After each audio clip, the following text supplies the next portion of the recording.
Alors, aujourd'hui, on va canaliser un invité spécial, un archange. Eh oui, un archange, ok. Sans plus tarder, je vais laisser la parole à l'archange Uriel, que je vais canaliser pour la première fois, mais que dans le fond, je connais déjà depuis un petit bout de temps maintenant. Alors, bonsoir tout le monde. Ce soir, j'aimerais vous parler de l'innocence.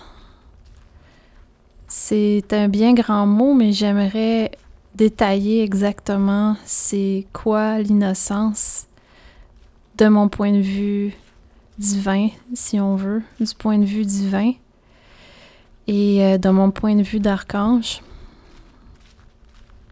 Alors, l'innocence, c'est être sensible à ce qui se passe tout alentour de vous, dans l'environnement, mais aussi vos émotions primaires, les premières émotions que vous ressentez naturellement, intuitives, quand vous vivez une expérience.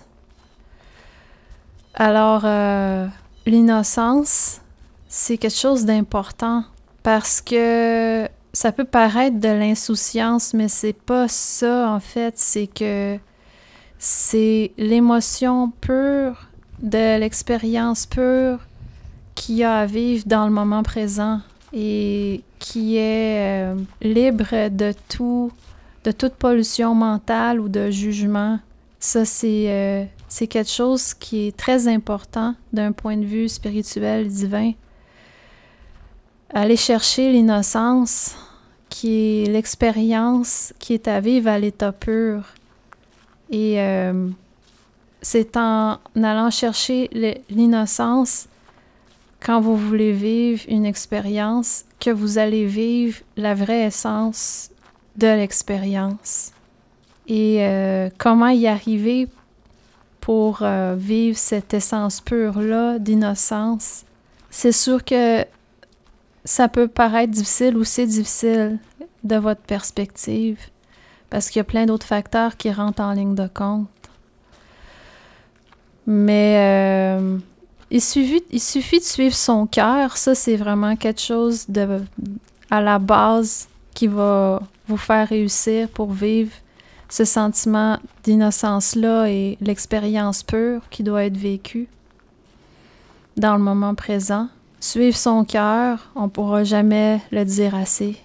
Et soyez conscient que si ça peut vous motiver aussi à vivre l'innocence, soyez conscient que quand vous vivez l'expérience la plus pure possible dans votre vécu, c'est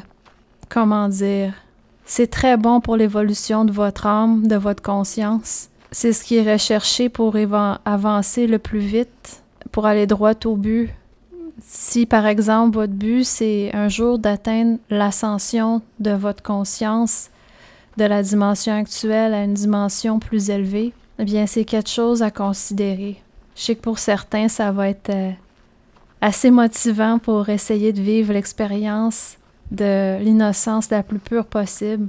Parce que dès que le mental travaille, il ne travaille pas nécessairement pour vous quand il vous déroge de l'innocence d'une expérience.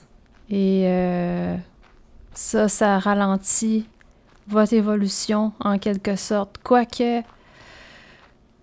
si vous notifiez que le mental est à l'œuvre, à ce moment-là, vous avez déjà un bon pas dans la bonne direction. Mais si vous suivez votre cœur et vous vivez l'innocence reliée à cette expérience-là que vous voulez vivre dans le moment présent, c'est très puissant. Et je sais que dans le monde actuel que vous vivez, souvent, tout est quantifié. Tout est quantifié, tout est régularisé avec des règlements. C'est dur de pouvoir se laisser aller à une expérience pure de l'innocence. Mais essayez de le faire le plus possible, surtout en faisant ce que votre cœur vous dit qu'il a envie de faire. Ça, c'est un autre pas dans la bonne direction, dans la très bonne direction. Mais toujours rechercher l'expérience la plus pure, la plus proche de l'innocence possible dans ce que vous voulez vivre. Malgré les circonstances, essayez de le faire. Ça va accélérer votre progression spirituelle. Voilà, c'était mon petit mot pour aujourd'hui. Merci beaucoup pour votre écoute. Merci Alice d'avoir canalisé aujourd'hui.